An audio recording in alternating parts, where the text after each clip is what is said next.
یہ دنیا کے سامنے حضرت امام نے اپنا اسوہ رکھا کہ یہی تو پیغام میں دینے آیا ہوں، یہی تو جو ہے وہ تحریر میں نے کربلا کی ریت پر اپنے خون سے رقم کرنی تھی کہ یہ سر کٹ سکتا ہے لیکن جھکے گا تو صرف اپنے مالک کی چوکٹ پہ جھکے گا، یزید کے سامنے یہ سر جھک نہیں سکتا ہے۔ تو حضرت امام حمام رضی اللہ تعالیٰ عنہ نے کربلا کے تپتے ہوئے ریگزار میں جب 72-73 لاشیں خیموں کے سامنے پڑے تھے اور اتنے زخم کلیجے پہ تھے، راوی کہتا ہے کہ جب آپ کی قمیض اتاری گئی تو 113 سوراخ اس میں تیروں کے تھے، 33 زخم نیزوں کے تھے، 34 گھاؤ تلواروں کے تھے، اتنے زخم جسم کے اندر اور جسم چور ہے زخموں سے۔ لیکن حضرت امام حسین نے جب پیشانی سجدے میں رکھی تو آخری لفظ یہ تھے، اللہم رضن بقضائکا وصبرن علی بلائکا تسلیما لامرکا سبحان ربی العالی۔ مالک تیری تقدیر پہ راضی ہو گیا ہوں، مالک زخم سے پہ بھی میں مسکرا رہا ہوں، مالک تیری طرف سے جو دکھ آئے میں نے ان کو قبول کیا، جے سونا میرے دکھ وچ راضی تے میں سکھ نو چلے ڈاواں، مالک میں سب کچھ قبول کیا، حسین تیری رضا پہ راضی ہے، میرے مالک تو بھی بتا تو بھی حسین پہ راضی ہوا ہے کہ نہیں ہوا ہے۔ آواز آ رہی تھی اس پیاسے پر علی شیر خدا کو ناز ہے، اس نواسے پر محمد مصطفیٰ کو ناز ہے، اوروں نے بھی سجدہ کیا پر اس کا عجب انداز ہے، اس نے وہ سجدہ کیا جس پر خدا کو ناز ہے۔ اے حسین ابن علی تم پر سلام، نازش آل نبی تم پر سلام۔ آج لہجہ بھی دم توڑ رہا ہے اور سورج بھی درد غروب سے زرد ہو رہا ہے، وقت کے دامن میں گنجائش نہیں کہ میں اس مضمون کو چھیڑوں، آؤ ہم سلام کرتے ہیں۔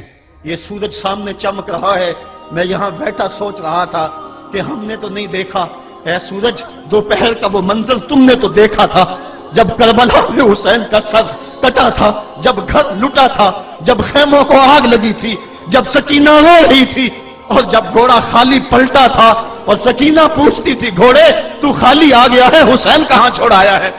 آج یہ سورج یہ چمک چمک کے وہ ہمیں کہانی سنا رہا ہے اور ہمیں پیغام دے رہا ہے کہ نبی کے نام پہ حسین نے تو سر کٹا دیا۔ آج تم کہتے ہو دین پہ چلنا بڑا مشکل ہے، تم شور ڈال رہے ہو، جن کے لیے مسجدوں میں قالین بچھے ہوئے ہیں، گرم پانی دستیاب ہے اور ان کے لیے مسجدوں میں آسائشیں موجود ہیں، اور پھر بھی وہ کہتے ہیں دین پہ چلنا بڑا مشکل ہے۔ ذرا دیکھو حسین ابن علی کو سجدے میں سر رکھ کے، پیشانی رب کے حضور رکھ کے حسین ابن علی کہہ رہے ہیں مالک میں سر کٹا کے بھی تیرے حضور حاضر ہوں اور تجھ پہ راضی ہوں، تو بھی بتا کہ تو بھی حسین پہ راضی ہے یا نہیں ہے۔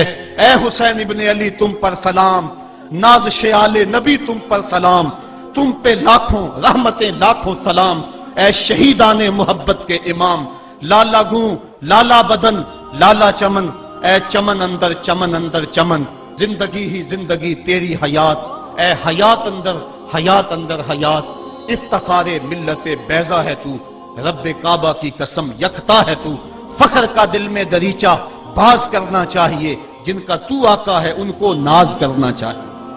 آج ہم ناز کرتے ہیں حسین ابن علی پہ، ہم آ حسین والے نہیں ہیں، ہم واہ حسین والے ہیں۔ واہ حسین تیری عظمت کو سلام، اتنے زخم کلیجے پہ ہو تو کھڑا نہیں ہوا جاتا، لیکن جبر کے خلاف کتنی قوت سے کھڑا ہے۔ حسین ابن علی نے اپنا نمونہ لوگوں کے سامنے رکھنا تھا۔ تو اقبال کہتا ہے سرخ رو عشق غیور از خون او، شوخی این مصرع از مضمون او۔ یزید مٹ گیا، یزید کا نام مٹ گیا، اس کا تشخص مٹ گیا، حسین کل بھی زندہ تھا، حسین آج بھی زندہ ہے۔ مرتا تو وہ ہے جس کی فکر مر جائے، مرتا تو وہ ہے جس کا نسب العین مر جائے، مرتا تو وہ ہے جس کا مشن ختم ہو جائے۔ حسین کا نسب العین زندہ، حسین کی فکر زندہ، حسین کا مشن زندہ، حسین زندہ، حسین کا نانا بھی زندہ۔ آج بھی ہزاروں کروڑوں اربوں انسان حسین کا نام لے کے جی رہے ہیں۔ میں کہتا ہوں اگر کوئی یزید کا نام بھی لیتا ہے تو وہ سر جھکا کے دیتا ہے۔ کیسا تمہارا لیڈر ہے جس کا نام لیتے ہوئے بھی تمہیں شرم آتی ہے؟ نام لینے سے پہلے سر جھکاتے ہو، نام لیتے ہوئے پسینہ پسینہ ہوتے ہو، نام لینے کے بعد منہ چھپا لیتے ہو۔ تمہیں اپنے قائد اور اپنے لیڈر کا نام لیتے بھی شرم آتی ہے، اور جب ہمارے لبوں پہ نام حسین آتا ہے ہمارا قد اونچا ہو جاتا ہے، ہمارا سر فخر سے بلند ہو جاتا ہے۔ فخر کا دل میں دریچہ باز کرنا چاہیے، جن کا تو آقا ہے ان کو ناز کرنا چاہیے۔ تو حسین ابن علی نے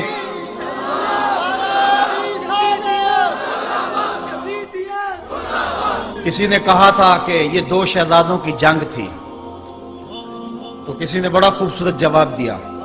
اس نے کہا کربلا جنگ تھی اگر دو شہزادوں کی، قلم میں زور ہے تو لکھو حسین ہار گئے، لہجے میں تنتنا ہے تو لکھو حسین ہار گئے، انداز میں زور ہے تو کہو حسین ہار گئے. زمانہ کل بھی کہتا تھا، زمانہ آج بھی کہتا ہے، حسین کل بھی جیتا تھا، حسین آج بھی جیتا ہے. جب حضرت امام حسین رضی اللہ تعالیٰ عنہ کا سر انور کاٹ لیا گیا اور خولی بن یزید نے نیزے کی نوک پہ اس کو رکھا، ویسے رخ سر کا زمین کی طرف سے تھا. کسی نے کیا خوب کہا، باں کے سر نیزے پہ اور سوئے زمین ہے روح، یعنی سجدہ ثانی کی ہے آرزو. رکعت کے دو سجدے ہوتے ہیں، ایک سجدہ ہوا تھا کہ سر انور جدا کر لیا گیا، جب نیزے کی نوک پہ تھا سر تو رخ زمین کی طرف سے تھا. شاعر کہتا ذرا غور سے دیکھو سر حسین کیا کہہ رہا ہے. سر حسین کی پیشانی زمین کی طرف ہے، پیشانی میں دوسرے سجدے کی آرزو مچل رہی ہے. تو جب امام حسین کا سر خولی نے نیزے کی نوک پہ چڑھایا، اس نے تو یہ کہنا چاہا تھا کہ ہم فتح یاب ہوئے اور دیکھو ہم نے سر کاٹ لیا. کسی نے کہا ذرا غور سے دیکھو، یہ تو سر کٹ کے بھی سر بلند ہے، یہ سر کٹ گیا پھر بھی سر بلندی نہیں گئی ہے، اس کا بانک پن پھر بھی نہیں گیا ہے. حسین کا سر کل بھی اونچا تھا، حسین کا سر آج بھی اونچا ہے. اس کا نام زندہ، اس کا پیغام زندہ، اس کی فکر زندہ. حضرت امام زین العابدین یہ کربلا کے وہ شخص ہیں جنہوں نے سارا منظر اپنی آنکھوں سے دیکھا تھا. اتنے دکھ کسی کو نہیں پہنچے جتنے زینب اور زین العابدین کو پہنچے ہیں.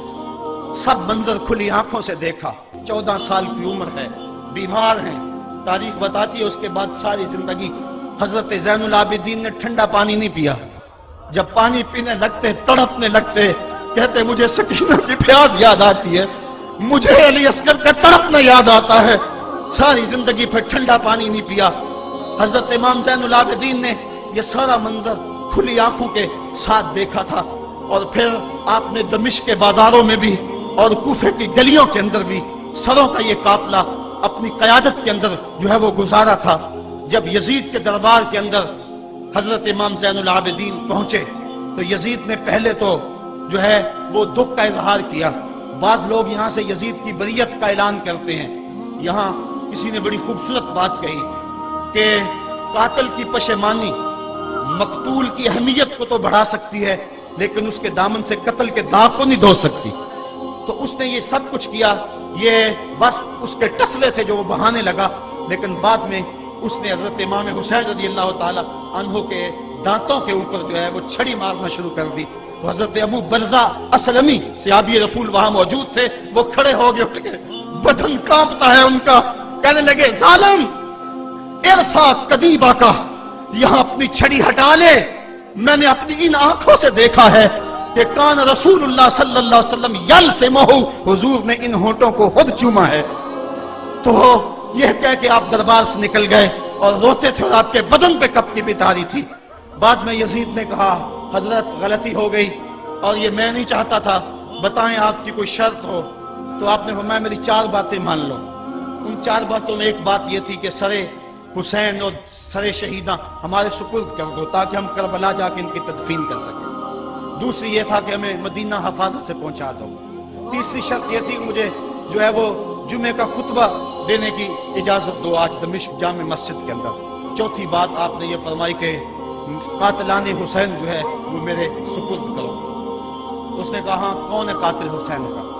لوگوں نے کہا خولی ہے. خولی نے کہا میں نے قتل نہیں کیا، یہ سنان بن انس نخی نے کیا ہے. سنان بن انس نخی کو کہا ہاں تو بتا. کہنے لگا میں قتل کیوں کرنا تھا، یہ تو شمر ذل جوشن نے کیا ہے. شمر ذل جوشن کو کہا تو بتا. کہنے لگا میں نے قتل نہیں کیا، میرا کون سا حسین نے کچھ بگاڑا تھا، قتل اس نے کیا ہے جس کی حکومت کو خطرہ تھا. تو یہ ہے وہ ہے قاتل حسین کا.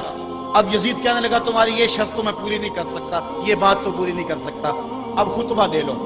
اب حضرت امام زین العابدین خطبہ دینے کے لیے کھڑے ہو گئے. خطابت تو اس گھر کی لونڈی ہے، جب یہ بولتے ہیں تو حکمت کے موتی دولتے ہیں. جو ہی امام زین العابدین کھڑے ہوئے، 14 سال عمر ہے اور دمشق کی جامع مسجد ہے. یزید بھی بیٹھا تھا، یعنی سلطنت بھی تھے، عوام کا بھی ہجوم تھا. جب آپ نے خطبہ شروع کیا لوگ زاروں کے تار رونے لگے اور آپ نے اہل بیت کے مناقب جب لوگوں کے سامنے رکھے تو یزید گھبرا گیا کہ کہیں لوگ میرے گریبان تک نہ پہنچے. اس نے مؤذن کو اشارہ کیا جلدی جلدی اذان پڑھو. تو جب اس نے کہا اللہ اکبر اللہ اکبر تو حضرت شہزادہ زین العابدین نے کہا کہ اس کے اندر کوئی شک نہیں کہ اللہ سب سے بڑا ہے. جب شہادتین کا کہا اشہد ان لا الہ الا اللہ، حضرت امام زین العابدین نے اس کے جواب کے اندر کہا ہاں ہاں اللہ کے علاوہ کوئی معبود نہیں ہے. اس کی گواہی ہم نے خون سے دی ہے، ہم نے اپنے لہو سے دی ہے اس کی گواہی. اور پھر اس کے بعد جب اشہد ان محمد رسول اللہ پہ لفظ آئے تو حضرت امام زین العابدین نے کہا یزید دیکھ اب اذان کے اندر تیرے نانے کا نام ہے یا میرے نانے کا نام ہے؟ آج بھی منبر پہ میرے نانے کا نام ہے. تو یزید مر گیا، اس کا نام مر گیا، اس کا تشخص مر گیا. حسین کل بھی زندہ تھا، حسین آج بھی زندہ ہے. حسین کربلا کے تپتے ہوئے ریگزار میں بھی زندہ تھا، کوفے کے بازار میں بھی زندہ تھا، اور دمشق کی جامع مسجد میں بھی زندہ تھا، مدینے میں بھی زندہ، مکے میں بھی زندہ، کابل میں بھی زندہ، کندھار میں بھی زندہ، قلعہ جنگی میں بھی زندہ، تورا بورا میں بھی زندہ، موصل میں بھی زندہ، بغداد میں بھی زندہ، غزہ کی پٹی میں بھی زندہ، فلسطین میں بھی زندہ. آج حسین کی زندگی اور حسین کا باقپن دنیا کو بتا رہا ہے، بش کو بتا رہا ہے تیرے منہ پہ تماچا حسین مارے گا. زمانہ بتائے گا کہ حسین کل بھی زندہ تھا، حسین آج بھی زندہ ہے. حسین کی فکر لے کے اٹھو اور پوری دنیا پہ چھا جاؤ اور زمانے کو بتاؤ کہ ہم حسین ابن علی کے سپاہی ہیں. صرف محرم کے دن آنسو بہا لینے سے کچھ نہیں ہوگا. کیا صرف محرم حسین کا مہینہ ہے؟ نہیں، سب پورا سال حسین کا ہے، پوری زندگی حسین کی ہے، پورے زمانے حسین کے ہیں. یہ صرف عاشور کا دن یا عاشور کی شب ہی حسین کی نہیں، سارے زمانے حسین کے ہیں. کل بھی حسین کا تھا، آج بھی حسین کا ہے، کل بھی حسین کا ہوگا. آؤ اٹھیں، قرآن کو لے کر کے حسین ابن علی نیزے کی نوک پر بھی چڑھ کے قرآن سنایا، اور آج ہم اسی قرآن کی دعوت کو لے کر کے اٹھیں اور حسین ابن علی کے پیغام کو گھر گھر